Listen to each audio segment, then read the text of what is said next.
Assalamualaikum warahmatullahi wabarakatuh. Baik, pada video kali ini kita akan membahas tentang perubahan kurikulum K13 ke kurikulum Merdeka. Nah, kita sebagai calon guru itu harus siap menghadapi perubahan kurikulum yang telah ditetapkan oleh satuan pendidikan. Nah, seiring dengan perkembangan zaman, maka akan ada perubahan kurikulum.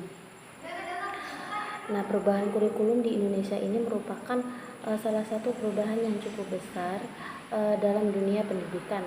Nah, saat ini kurikulum Merdeka Belajar baru menjadi opsi dalam dunia pendidikan karena Kemendikbud perlu melakukan sosialisasi terlebih dahulu agar kurikulum ini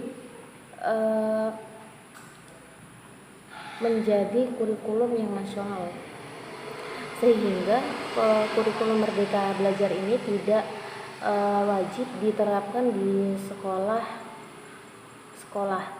Nah, kemudian Kemendikbud ini menjelaskan bahwa tidak ada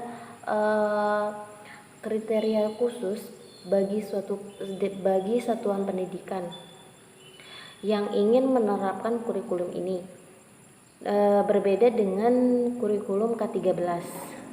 Nah, kurikulum K13 ini diprioritaskan pada sekolah yang memiliki akreditasi A. Nah, kurikulum K13 ini berfokus pada peningkatan dan keseimbangan antara kriteria sikap, pengetahuan, dan keterampilan. Nah, selain itu, kurikulum 2013 ini juga berfokus pada jurusan yang dipilih oleh peserta itu sendiri. Nah, kurikulum ini dinilai lebih santai dan materi yang diberikan oleh guru kepada siswa itu lebih singkat atau lebih sedikit. Oleh karena itu, banyak yang menolak adanya perubahan kurikulum ini karena perubahan ini dirubah secara mendadak. Nah, dan banyak siswa yang mengeluh bahwa akibat perubahan ini karena banyak tugas di sekolah dan tugas kerja kelompok dan tugas di luar jam pelajaran. Kemudian menurut saya kita masuk ke kurikulum Merdeka. Nah, menurut saya kurikulum Merdeka ini merupakan kurikulum model baru yang diterapkan oleh Menteri Pendidikan. Kalau saya cermati dan pelajari, meskipun bahan yang disampaikan kepada guru masih belum kompresif. Cuma saya mengamatinya begini. Yang pertama, dengan kurikulum Merdeka ini, sekolah punya kesempatan untuk memilih kurikulumnya. Nah, di sini ada 3 pilihan, yaitu kurikulum K13 dan kurikulum pandemi ya, dan yang sekarang itu kurikulum Merdeka. Nah, ketika sekolah telah diberi kesempatan untuk memilih kurikulumnya, saya pikir ini sangat bagus ya untuk diterapkan di sekolahnya. Nah, yang kedua itu tentang isi kurikulum. Nah, isi kurikulum ini mengandung unsur yang sangat fleksibel, yang artinya sekolah itu bisa meracik sendiri kurikulumnya sehingga ada kemungkinan isi kurikulum yang satu dengan yang lain itu berbeda. Tentunya racikan kurikulum itu disesuaikan dengan visi misi kurikulumnya. Visi misi dan juga budaya sekolah masing-masing. Nah, kemudian keunggulan sekolah yang memiliki khas yang berbeda dan memiliki target tersendiri. Nah, ini mungkin jadi pembeda dari kurikulum sebelumnya. Daripada mau tidak mau sekolah harus mengajarkan isi kurikulum yang sudah ditetapkan oleh pusat.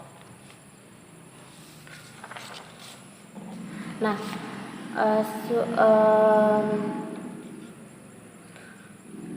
yang ketiga yaitu menurut pandangan saya melihat kurikulum Merdeka ini ada pendekatan proyek.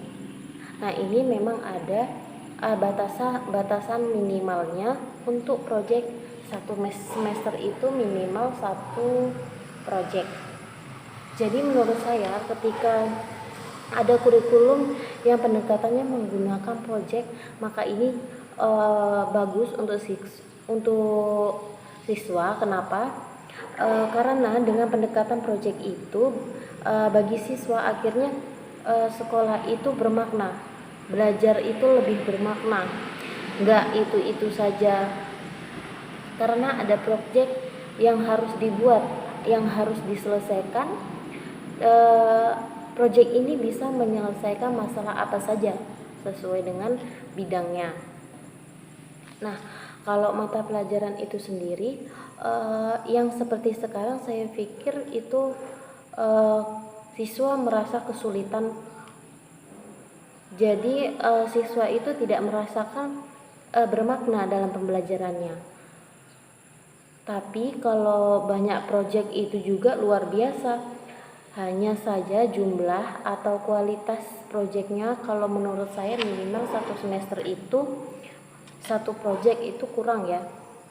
Kalau bisa satu semester 2 proyek atau berapa proyek gitu. Mungkin itu saja yang dapat saya sampaikan. Jadi ada 3 hal positif dari saya, yaitu kesempatan atau kewenangan sekolah untuk bisa memilih kurikulumnya sendiri. Yang kedua yaitu isi kurikulumnya mengandung unsur yang fleksibel. Dan yang ketiga yaitu agar siswa merasa belajar itu lebih bermakna dengan menggunakan proyek. Nah, proyek ini biasa dikenal dengan istilah project based learning. Nah, kemudian di sini kita juga bisa simak video pembelajaran di kelas yang menggunakan kurikulum 13 dan kurikulum Merdeka. Berikut cuplikan video, mari kita amati sama-sama.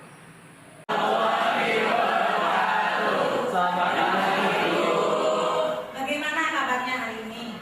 Baik. Ketua kelas siapa yang tidak masuk? Masuk semua, Bu. Baik. Kita akan melanjutkan materi kita yang kemarin sudah kita bahas. Ya. Siapa yang tahu materi apa yang kita bahas pada pertemuan kemarin? Oh, izin. Oke. Ada lagi yang tidak masuk?